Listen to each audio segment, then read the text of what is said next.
curious to see what these questions are. Like by the time I'm done chatting, there's questions. If not, I'll.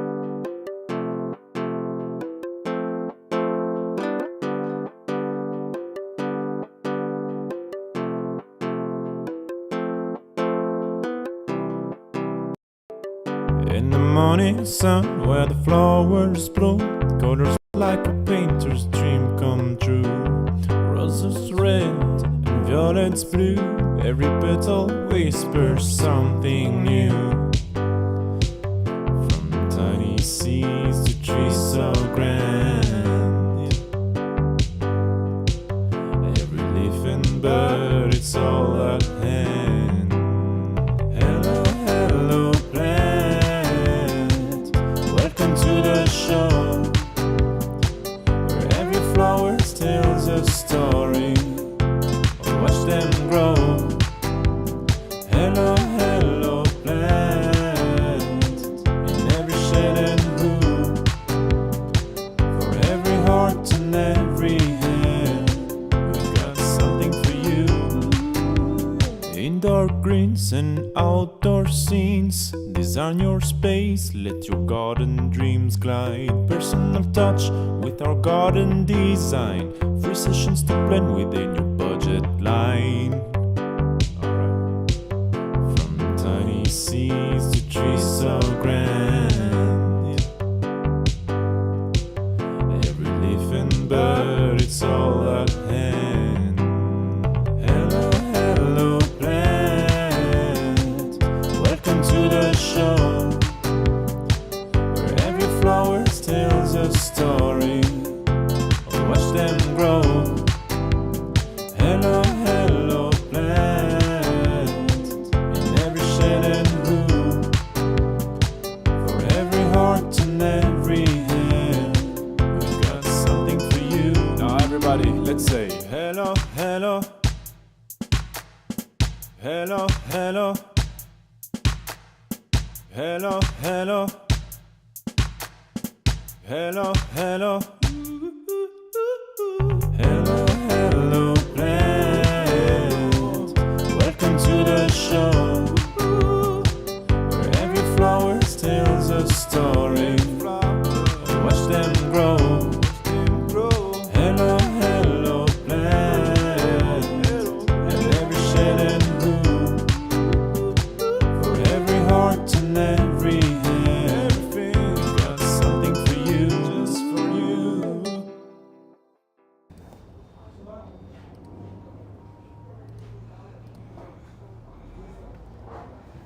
Hi everyone and welcome back to our live. If you are new here, then this is a space where you can come and ask any of your gardening questions, any plant questions, any problems that you have, any issues or concerns, or maybe you just want to have some inspiration. Maybe you're about to start a new garden project and you want to learn a bit more about maybe what type of plants are good for a coastal style, whatever it is.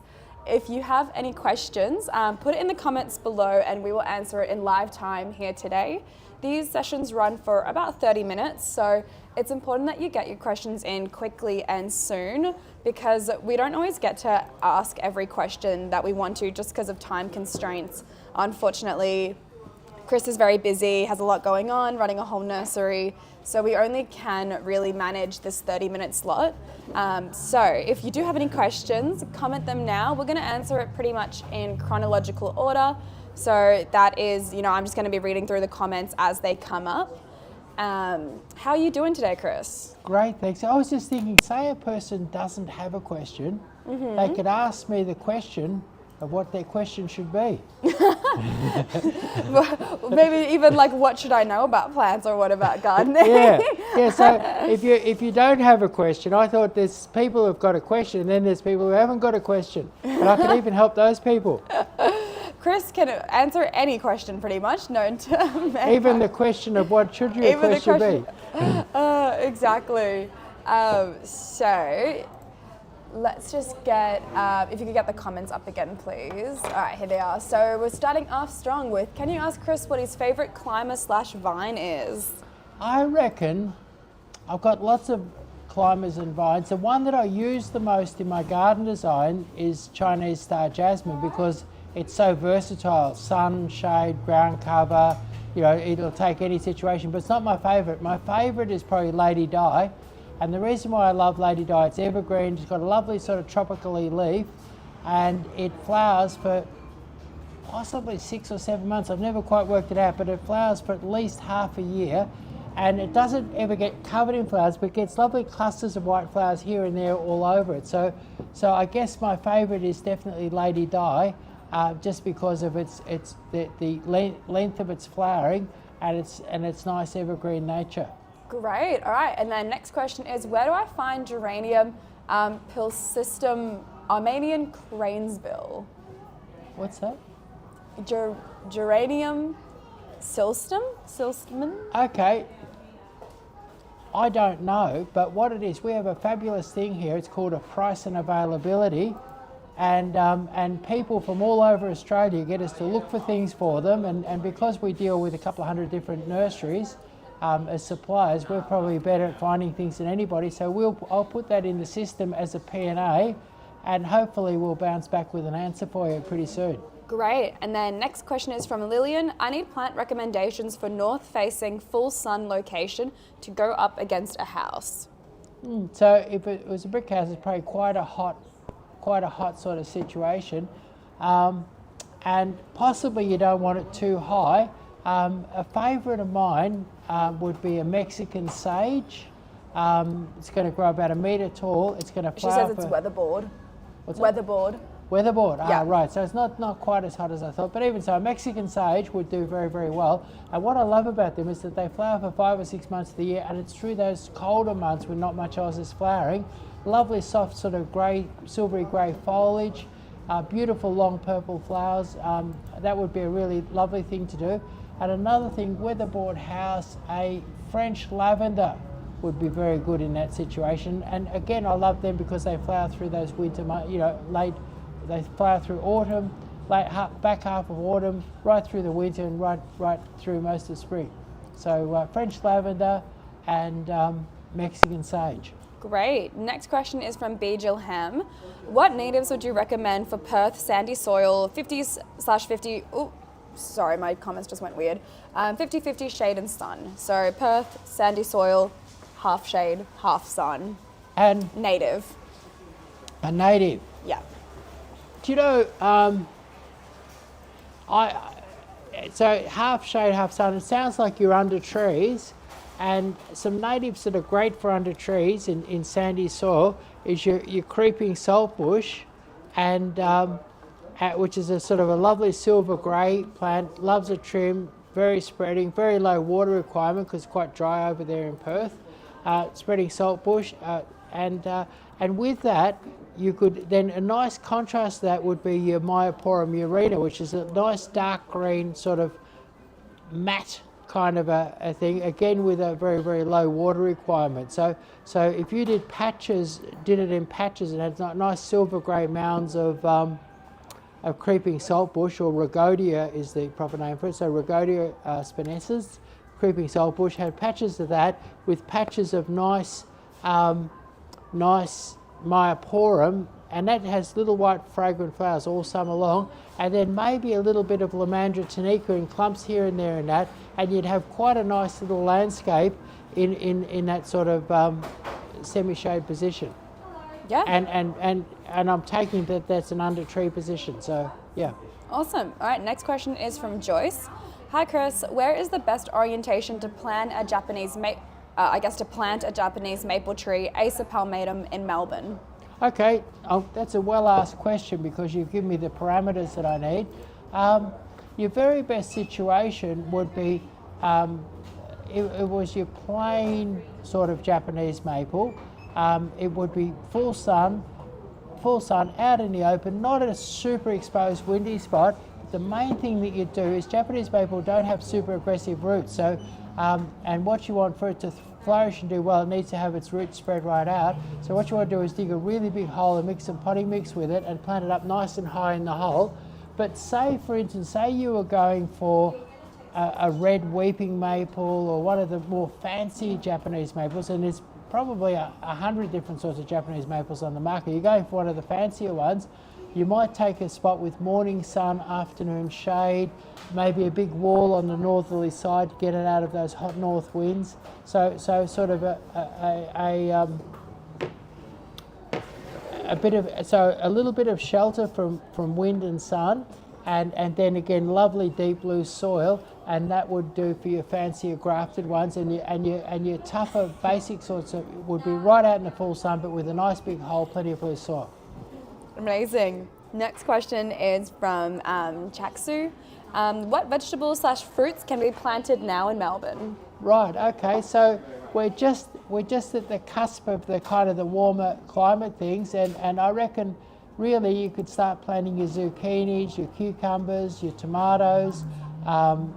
Another week or two you'd be out there with the basil. We still had a cold night last week.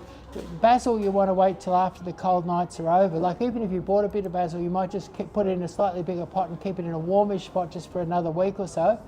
But all of those types of things. But also you can put in peas and carrots and things like that. Start planting a bit of seed at the moment. But basically the tomato season is on, and it's your tomatoes, cucumbers, pumpkins, all that sort of stuff. We're just in a time where you can do that, and then if you're up in the mountains, like up in Macedon or up in the Dandenongs or something like that, you've really got to put everything back 3 or 4 weeks. Yeah, exactly. And we have an article that just came out recently all about how to grow tomatoes. So if you are wanting to but have no idea how, you should hop over to our website and check out that article. It goes into different types of tomatoes, how to grow them, all the details you need. And to let you in on a little secret, before anyone else, we have a early spring clearance starting this week, and we have 6-inch tomatoes for just $4.99, which is an incredible deal. So it really is the time to be planting and growing your own food, because cherry tomatoes are very expensive in the stores, unfortunately. All right, let's move on to the next question from Ali Cook. Are candlelight hydrangeas okay for shaded areas and azaleas, not a lot of sun? Okay, both of those, azalea and candlelight, are both shade lovers. Candlelight's a great one because it'll also grow in quite hot sun as well. So candlelight, shade or sun, no worries. Main thing with candlelight is plenty of water, a little bit of fertilizer, and azaleas love lovely, loose, rich soil. So if you're sort of in a typical Melbourne clay spot, you might mix a bit of nice quality potting mix through the soil before you plant your azaleas. But azaleas and candlelights love the shade. Great. And then next question is, what distance should I plant a crepe myrtle from the sewer line? Well, if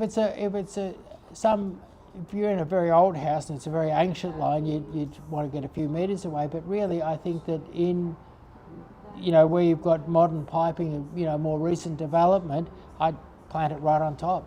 It's not a terrible root system, and also big trees have big roots, and crepe myrtles love a bit of a prune, and they flower better and have better foliage and everything with a bit of a prune. So control the size of it, and the roots are not going to be a problem. Yeah, great.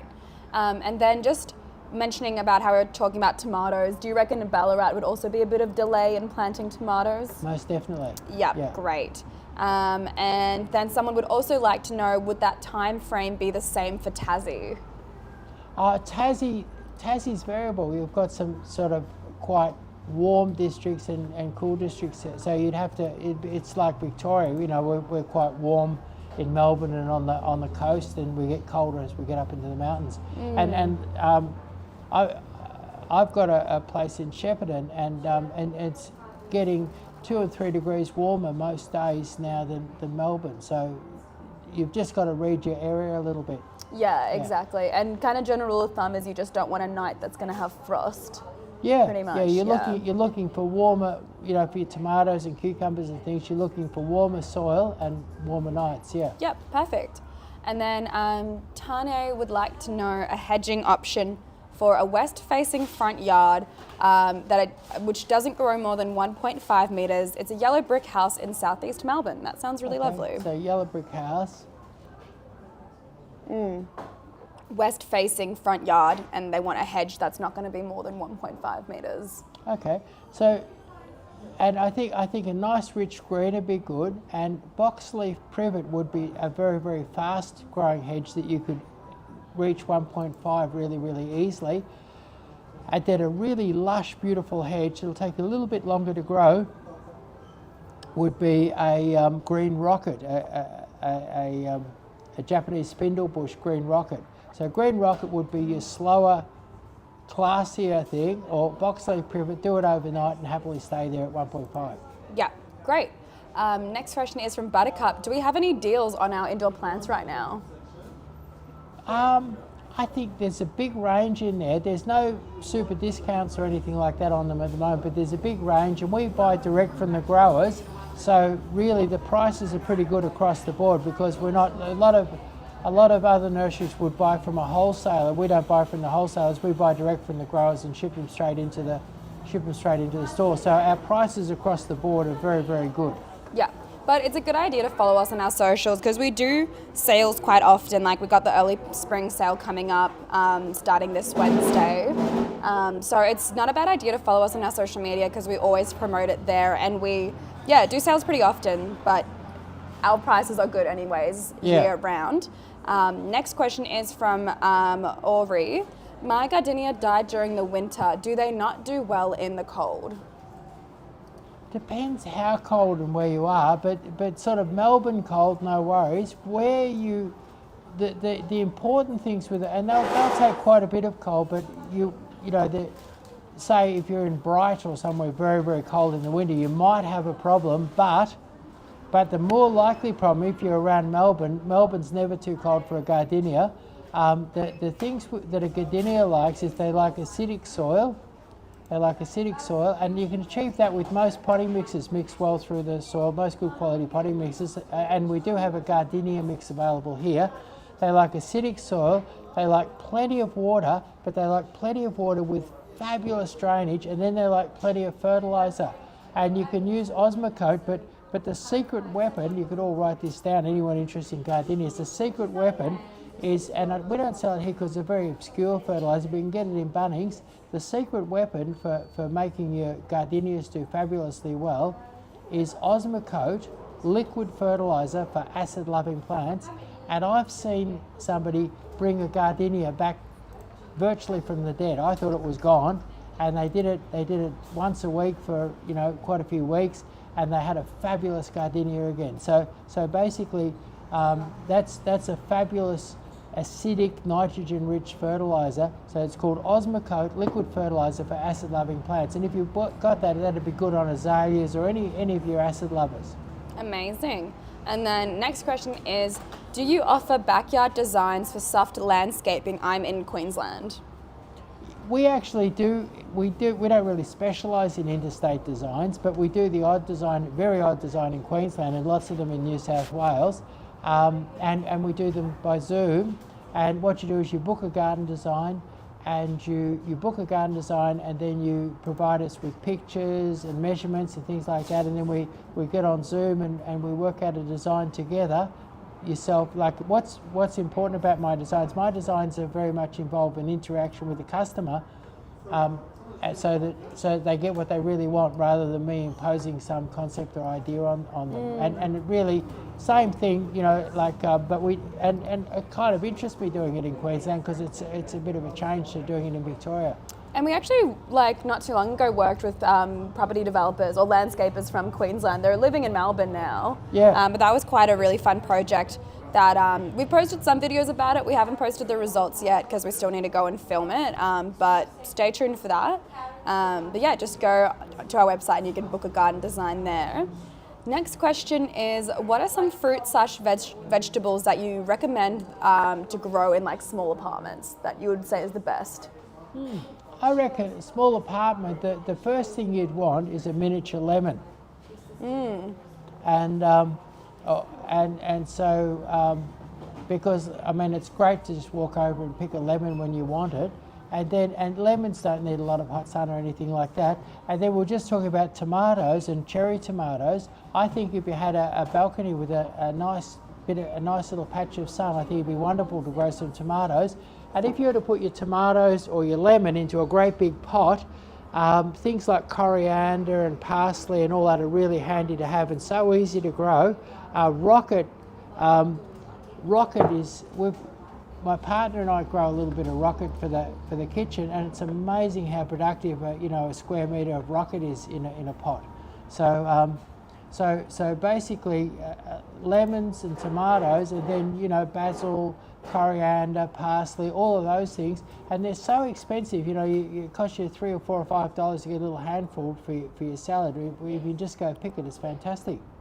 Amazing. Could you just quickly list that again? I think we might have had some technical difficulties, but Okay. just in case. The audio was gone, but the video is. Okay, if the audio is still good, maybe just so lemons, tomatoes, parsley. Yeah, what I was saying, a small apartment, what if you got a biggish pot and say you put some tomatoes in one pot and a lemon, a nice miniature lemon in another pot, but then what you did is you capitalised on those pots and you put some of the herbs that you need, coriander, parsley, all your different favourite herbs, mint,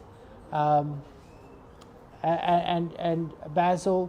Put your favourite herbs in there around your lemon and around your tomato, and you can make a really productive small area. How much sun do you reckon those herbs need to grow nicely? I reckon half a day. Half a day. Yeah. All right, cool. So the average balcony is going to do that for you. Yeah. Next question is, I'm in the Dandenong Ranges and looking for a tree like sycamore, but not considered a weed to that area. I really love the colour and effect of sycamores. I love sycamores, and in particular, I love the purple-back sycamore, but they do seed and grow wild. I've had a property that had hundreds of them all growing wild everywhere. So what I would do is that there's a tree that I call a Californian silver sycamore, which is it's a silver maple. It's an Acer saccharinum, and it does the job of a sycamore without doing the self-seeding and the becoming a weed. So a Californian silver sycamore or a silver maple.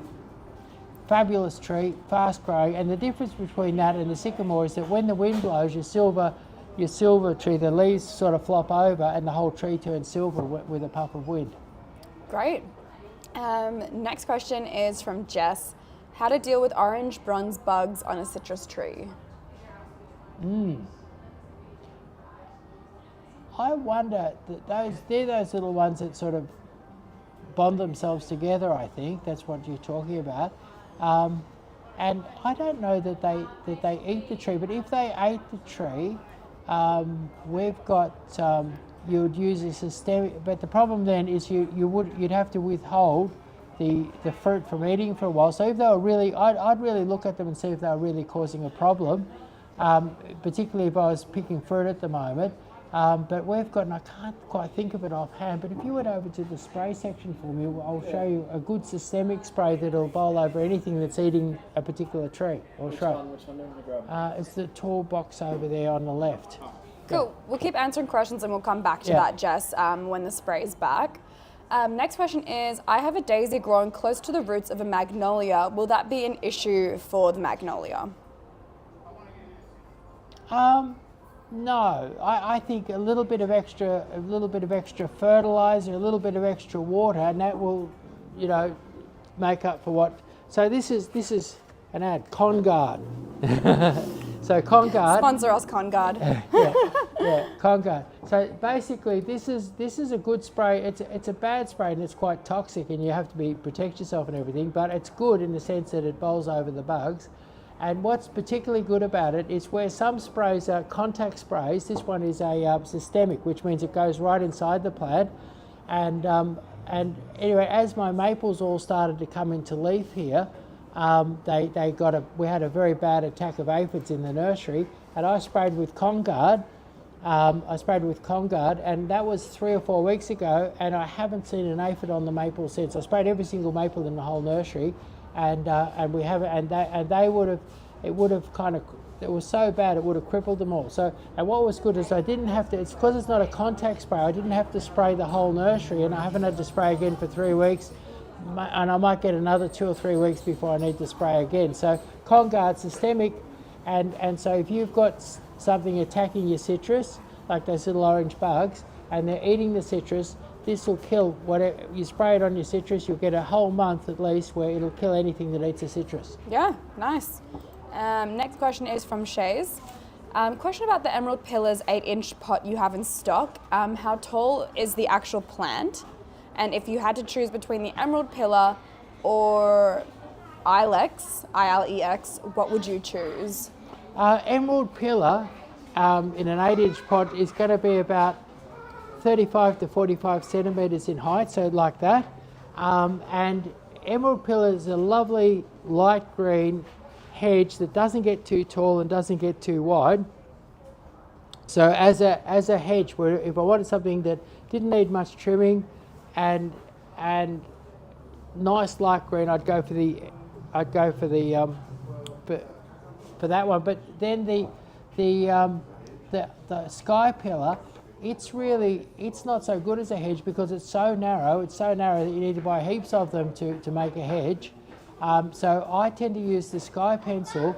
Say for instance, say someone has a very narrow garden bed and a big fence or a wall behind it, I'll often use the Sky Pencil just to break it up, and then I'll put other flowers and things in between it. So I seldom use the Sky Pencil in my designs. I'll seldom use it as a hedge. I'll more likely use it just to break up a long wall or fence in a narrow bed. Yeah, cool. And then we got a question from Mitchell. Do we have a Lagostromia biloxi crepe myrtle available? I'm sure that we do. Let us know what size you would like and we'll come back to you on that. Again, that falls into the category of our P&A, which is price and availability, which we do for people all over Australia every day. Yeah, so if you just want to comment that, Mitchell, or even DM us and we can get that question answered. Ms. Beck would like to know, is there a cheaper alternative to Lily Pilly green screen? Yes. We have, if you get just, green screen is a cultivar, it's grown from cuttings, whereas Ackmena smithi minor, a green screen actually is an Ackmena smithi minor, and every so often I go into this thing and I talk about motor cars where a Ford Fairlane is a Ford, but not all Fords are Fairlanes, if you know what I mean. So what it is that your Smithi is a great big family, and then somebody selected a particularly nice form and called it green screen. So it is. So if you just go to a Smithi minor, and I think we might even have some 3-inch pots that are really quite cheap, and we have 6-inch pots that are pretty cheap. If you go Smithi minor, you haven't got a green screen, but you've almost got a green screen, but you're spending a lot less money. And green screen is a great plant because there's a bad bug around in the lily pillies at the moment, and all of the lily pillies in the Smithi family don't get that bug that's destroying a lot of the lily pilly hedges. So it's a really good and green screen's a particularly nice form of that Smithi. But if you're being cost conscious, just go plain Smithi minor, seed grown, 3-inch or 6-inch, and you'll do them real cheap. Yeah, perfect. Someone would like to know, do you run beginners gardening courses?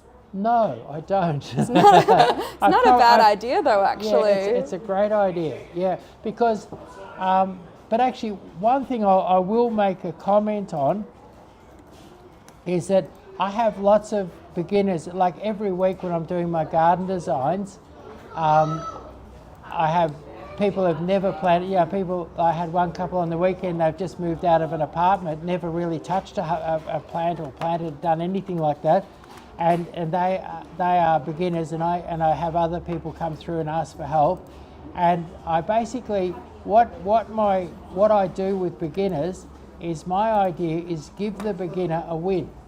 So what I do is I show them plants that are unbelievably easy to grow and incredibly hard to kill, and I recommend those plants to them. I don't recommend Daphnes and gardenias to the beginner. I recommend really, really tough plants, and then you see them a year or two later and they're all confident and they feel like they can garden, and then they're starting to look at the more complex things and willing to have a go. So the main thing, whether you come to me or go anywhere, is get yourself a win. Grow stuff that are unbelievably easy, embarrassingly easy, like the things that your mum or your dad could just do in their sleep. Just get those real easy plants, have a win, get your confidence, and then work your way up. That's the way to go. Love it. Yeah, great.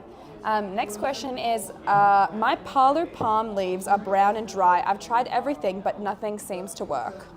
You know, I find parlor palms rather hard to keep looking good. What's important is to get them in the right spot. They don't want to be in hot sun, and then keep them moist. And I think where people go wrong is that you don't want to keep them too wet because they rot. But what a lot of people do is that they don't water very often, and when they do, they water in a meagre sort of a way. What I'd be inclined to do with the parlor palm is I'd be inclined to like in the winter months, you might only water it every 2 weeks, but you drown it. You know, like you put it in the laundry trough and put it under water and absolutely drown it. When you do so water and then drip it dry overnight and then put it back out. But basically, don't water very much. And in summer, you might water once every 8 or 9 days. But what you do is you drown them when you give them a beautiful big lot of water, and occasionally you get a bit of liquid fertilizer, something like a power feed or something like that, and put that in the water that you're drowning it in, so it's got some nutrients. So. And then it's a matter of being in that right spot, not a hot sunny window, not near the heater where it's got a real hot dry wind on it or anything like that. So select the right spot. Don't water very often, but when you do, really water it. Soak it. Yeah, great. And then we got a question where they say, so they live in Oroville, California, I assume, CA.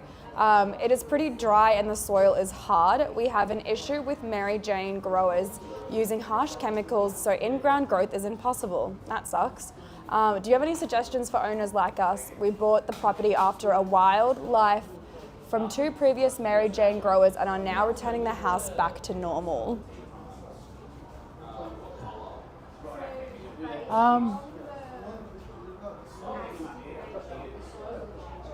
I wonder if you've got some irrigation water. The way to bring soil back to life is to get some organic activity going, and I would think some sort of green crop, you know, like a legume, like a pea or something like that you grow and then plough it in, and that should and to do that in California, you'd need a bit of irrigation water. So basically, if you could, and if you go to a local produce merchant, you should be able to buy some seed for green crops, get the appropriate green crop for that time of year, and put it in with a little bit of fertilizer. You might even need a little bit of lime. You know, see what your pH is. But a bit of fertilizer, a bit of lime. Get a green crop in there, irrigate it, and then turn that green crop back in, and do that a couple of times and you'll bring it to life. Amazing. Okay, I'm only going to ask 3 more questions because we need to wrap it up. I'm sorry if we didn't get to your question today. We do run these live Q&As every Monday though, 12 p.m, same time, same platform, whatever you're on right now. We're on a couple of different platforms, so wherever you'd like to come, that's where we are. So let's see, third last question. What's the easiest fruit/veg to grow for people that suck at gardening? What's that? Easiest fruit/vegetable to grow for people that suck at gardening? Easiest fruit/vegetable. I reckon tomato. Yeah. And possibly even narrow that down a little, and let's go cherry tomato. And we've got big ones like that this week for $4.99. Whack that put it into a pot with some good potting mix, give it some fertilizer, and you'll be growing tomatoes in a flash. And that'll be giving you a win and building up your confidence. And if you put it into a nice big pot, you can even throw a couple of your favourite herbs in around the base. Amazing. I'm also just going to read some of the really nice comments because Chris doesn't really tend to see them because I'm the one reading the comments. So I'm only really asking him the question ones. But someone said that you reminded them of their childhood, of the Hello Hello commercials, and now they're a plant-obsessed person, oh, wow. Which is really lovely. And we even have someone from the Australia Institute of Horticulture watching us in their class right now. Wow. How incredible is that? I mean, that's a pretty good lecture, pretty good class to have. So yeah, I definitely see all the lovely comments, and I do also tend to say it to Chris after the live. So yeah, it's really lovely hearing all your compliments. So thank you, everyone. All right, second last question we're going to ask is what's a good hedge plant for a fence line? It doesn't have big root systems and can handle Melbourne clay. Okay. Actually, we did a video, and it was up in Neerim that we did the video, and we did a video about a thing called a maidenhair creeper. And the maidenhair creeper, really, really tough. It's an Australian native, and it looks amazing. And where would you go to see? How would you know the one we shot at Neerim? Yeah. So if you went to YouTube and Google, what would you? Just do hello plants, sweet potato vine. No. Which Maidenhair. plant are you wanting? The maidenhair sorry. creeper? Yeah. Basically, the easiest way to do it is to go to our YouTube channel, because obviously you can use the search function there, which you can't use on like Instagram and TikTok. And if you just type in maidenhair creeper or maidenhair hedge, it will come up, because we've made sure to title all our videos in a way that it's really easy to find again. Yeah. Or if you feel like scrolling, you can always just scroll back through our videos and you'll find it eventually. Yeah. But what I was going to say, the maidenhair creeper is an amazing hedge. Now it has one limitation, is that you need a wire fence or trellis or something to grow it on, but you can grow it on any old rubbish and it'll grow up. And what you'll see if you look at that video is that the fence can't be seen anymore. It completely swallows your fence, but it has the strength of the wire fence with its own sort of wiry tentacles in between, and then trimmed up. It has a beautiful fine finish. So it's a beautiful looking hedge, but it's not a tree, it's not a bush, it's just a climber with a little sort of fluffy kind of a root system. So you haven't got a bad root system, you've got a tough Australian native, and the hedge is amazing, and you can grow it. And with this particular video, you'll see sections where the hedge is short, about 1.2, 1.3 metres, and sections where it's tall, about 1.8 metres. So you can grow the hedge that you want, and it can be a very narrow hedge with not too much root, not like a big tree or anything. Great. So maidenhair creeper, and I think to really know it, you really want to go look at that video. Great. There are so many questions. I'm going to ask Bait Accepted's question, because you've messaged quite a few times in the chat, so I'm going to ask your one. But once again, if we didn't get to your question today, please do come to our live Q&A next Monday, or you are always welcome to call us, email us, come in store, anything like that. If you just can't make, our Monday live Q&A, or, send us a DM on social media, anything like that. So lucky last question is Bait Accepted asks, does your nursery sell plants from PGA, Plant Growers Oz, and also wants to know where we are located? Right, we're located in Campbellfield, which is a sort of an industrial wasteland, not far from the Tullamarine Airport. But it's a great location because we're right in the middle of the ring road. So whether you're coming from Port Melbourne, or you're coming from Eltham, or you're coming from Shepparton, or you're coming from Bendigo, Ballarat, we're being in the middle of the ring road. We're really, really easy to get to, and there's acres of car parking around our nursery, so real easy to get a park near the nursery. Amazing. Sure, Fizzy, you can have a shout out. Say hi, Fizzy. Give Fizzy. Hi. Say hi to Fizzy. He wants Hi, Fizzy. You guys are hilarious on the socials. Also, I do just want to quickly chat to Taylor, who we've tried to get in contact with you, Taylor, but we can't seem to find your message. We were really hoping you'd come to our live Q&A again, because we searched through our DMs and we did not find you at all. We passed it on to Wayne, who is kind of in charge of our logistics team, and he said he couldn't find your message at all. You said you've sent another one again. Have we checked with Wayne this week yet, or? We checked today. Yeah. We checked today. Okay. Well, we still can't Is this see the Highland it. Ranges for North Queensland? Yeah, this was Yeah, our cool. just to brush up for people who aren't aware. Maybe she can email us. Yeah, maybe Yeah. if you email us, maybe that would be better. We get so many DMs on our socials, so maybe it's just gotten lost or something. So if you could send us maybe another message, or even email us, if you go to Hello Hello Plants, our website, and then you can just go to contact. I'm just going to it now. I can just copy the email in the TikTok chat. Give me a second. Sales up.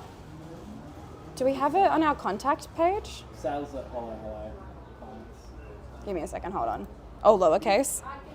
Sales at hello helloplants.com.au. They can just email. So. Cool. Sales at helloplants. I'm just making sure I typed that right. Cool. All right. I sent that in the chat. But if you could also email us, Taylor, so sorry about that. We have been trying to organize all of that. Like, we definitely haven't forgotten about you. We just have not been able to find your DM. And the problem with TikTok lives is that once you end the live, all of the comments just get lost and we can't find your profile anymore because it just disappears off of our profile. Anyways, for anyone who's still stuck around, thank you for coming to our live and for asking all your questions. We really love helping people and we really want to help more people. So we'd really appreciate it if you told more people about our lives so we could kind of spread our gardening knowledge and education and yeah, just help as many people as possible have beautiful gardens. But in the meantime, see you next Monday and hope the rest of your day is lovely. Bye.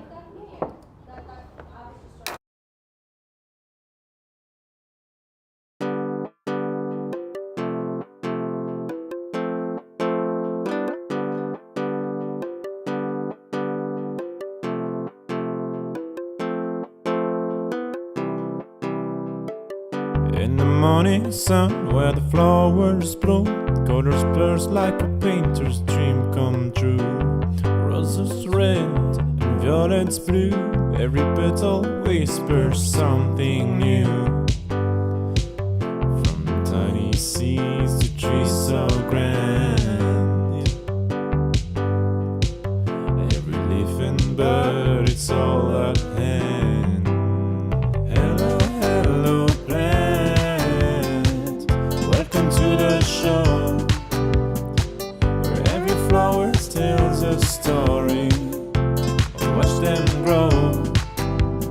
Hello, hello, plant, in every shade and hue, for every heart and every hand, we've got something for you.